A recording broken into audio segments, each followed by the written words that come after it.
সামনের দিকে অগ্রসর হচ্ছে। এজন্য আমরা মাননীয় প্রধানমন্ত্রীকে ধন্যবাদ জ্ঞাপন করছি। ইসলামী আরবি বিশ্ববিদ্যালয় ঢাকার মোহাম্মদপুর বসিলায় অস্থায়ীভাবে পরিচালিত হচ্ছে এবং এই বিশ্ববিদ্যালয়ের জন্য ঢাকার কেরানীগঞ্জে 20 একর জমি বরাদ্দ দিয়েছেন। মাননীয় প্রধানমন্ত্রী 560টি মডেল মসজিদ স্থাপন করে ইসলামের 1450 বছর ইতিহাসে এক নতুন অধ্যায় সূচনা করেছেন, যেটা ইসলামের অগ্রগতি এবং সমৃদ্ধির জন্য একটি মাইল ফলক হয়ে আছে।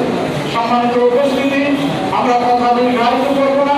মাননীয় প্রধানমন্ত্রীর এই যে অগ্রগতি, উন্নতি এবং সুখী সমৃদ্ধ বাংলাদেশ সামনে এগিয়ে নিয়ে যাচ্ছে, তারই একজন অন্যতম সিফাসালার হলেন আমাদের ফকিরহাট উপজেলার সফল চেয়ারম্যান বাবু স্বপন দাস, যিনি বারবার এই ফকিরহাট উপজেলার থেকে নির্বাচিত সফল এবং পরিচিত চেয়ারম্যান, আমাদের সকলের হৃদয়ের মানুষ, কাছের মানুষ, যিনি ফকিরহাটকে উন্নত, সমৃদ্ধ, আধুনিক এবং স্মার্ট ফকিরহাট গঠনের জন্য, ফকিরহাট বিনির্মাণের লক্ষ্যে তিনি কাজ করে যাচ্ছেন। আবারও সামনে নির্বাচন আসছে।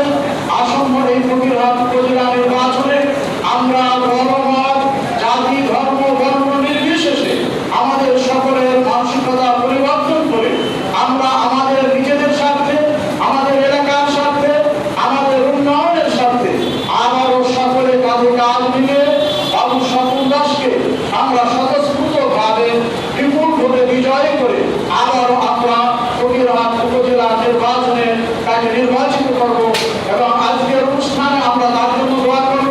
কারণ আল্লাহ রাব্বুল আলামিন বলেছেন যে মানুষের যদি লাইন শাকারুল্লাহ আযীদান্নাকুম, যদি তোমরা কৃতজ্ঞতা জ্ঞাপন করো তাহলে আমরা তোমাদের ওই নিয়ামতকে বৃদ্ধি করে দিব।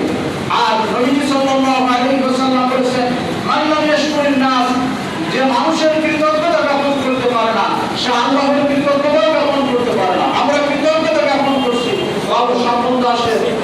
রাসূল করিম সাল্লাল্লাহু আলাইহি ওয়াসাল্লাম বলেছেন, মান সানা ইলাইকুম মারুফান ফাকাফিউ, যে তোমাদের জন্য ভালো কাজ করে তোমরা তাদের প্রতিদান দিবে। যদি প্রতিদান দেওয়া সম্ভব না হয় তাহলে তার জন্য এমন ভালো দোয়া করবে যেমন যেন তোমরা তাদের প্রতিদান দিয়ে দিয়েছো। সুতরাং বাবু স্বপন দাস আমাদের জন্য যে উন্নয়নের জন্য, আমাদের জন্য যে কাজ করেছেন তার প্রতিদান দেওয়া সম্ভব নয়। আমরা তাকে বিপুল ভোটে বিজয়ী করব এবং আজকে তার জন্য দোয়া করব আল্লাহ রাব্বুল আলামিন যেন তাকে সুস্থ এবং সুন্দর রেখে আমাদের যে খেদমত দিয়ে যাচ্ছেন তিনি যেন আরো বহুদূর এগিয়ে নিয়ে যেতে পারেন। ফকিরহাটকে স্মার্ট ফকিরহাট, উন্নত ফকিরহাট নির্মাণে সমর্থমান